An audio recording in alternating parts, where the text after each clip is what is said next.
Hi everyone, welcome back to my channel. If you're new here, I'm Tavares, and every month I share my net worth journey, the progress, the setbacks, and small wins. If you like this type of content, please like this video and subscribe to my channel.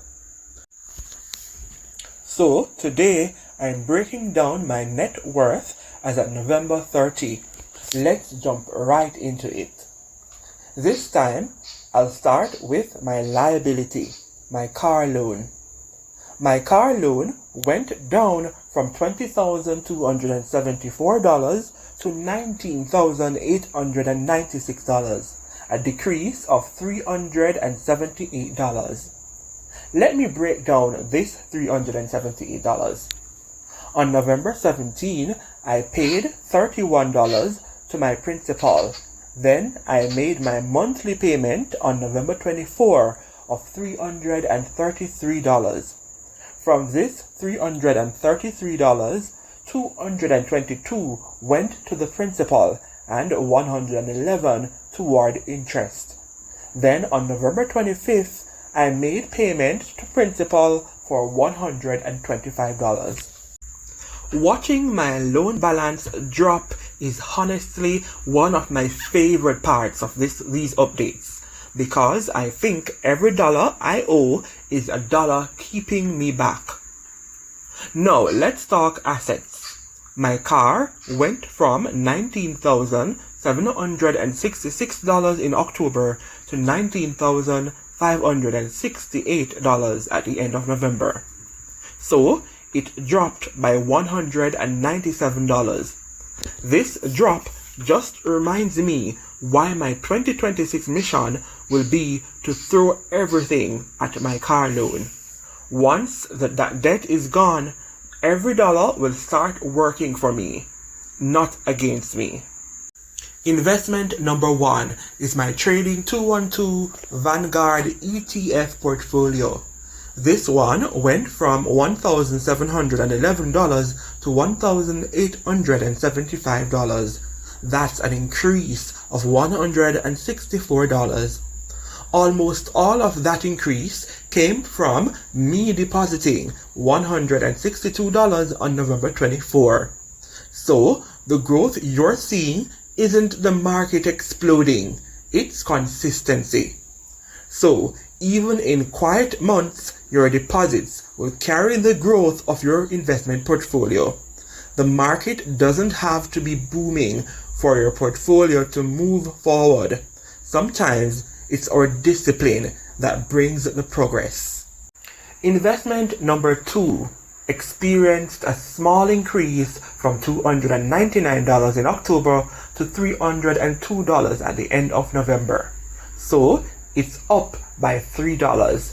This account is actually part of my emergency fund, and its main purpose is to keep up with inflation rather than generate big returns.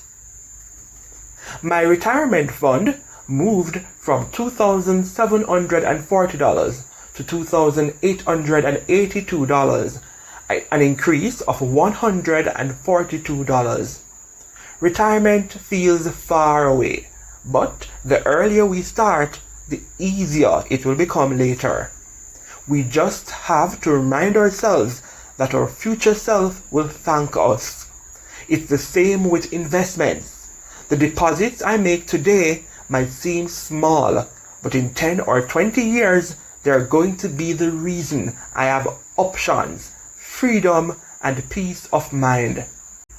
My savings account went from $549 to $700, up by $151. Another small win. So, in my last couple videos, my goal was to get my emergency fund over the $1,000 mark. My emergency fund is made up of my savings account and investment number 2. So, my emergency fund is now sitting at $1,002. Yay!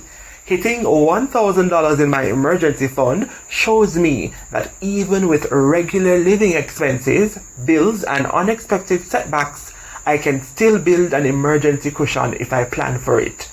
And now that I've crossed that line, the next step is strengthening it month by month. For November, I switched up my routine for my current account and cash on hand. I decided to keep less money in my current account to prevent myself from making too many trips to the ATM. The balance as at November 30 is $151, and cash on hand is substantially higher than usual, with a total of $216. So my total assets barely moved from $25,700 to $25,692, a small increase of $8. My overall net worth increased by $371. I am building 1 month at a time. When I look back at where I started with my investing journey and keeping close track of my finances, I'm proud because I'm managing my money better, staying committed, and building habits that will put me in a completely different financial position a few years from now. To you watching this, I hope you realize you can start exactly where you are. No matter how small your numbers look, no matter what mistakes you've made, you can still build. Thank you for watching and supporting my journey. If you want more updates or inspiration from someone who's building wealth step by step, make sure to subscribe. Drop a comment below and tell me one financial goal you are working on right now. Let's grow together.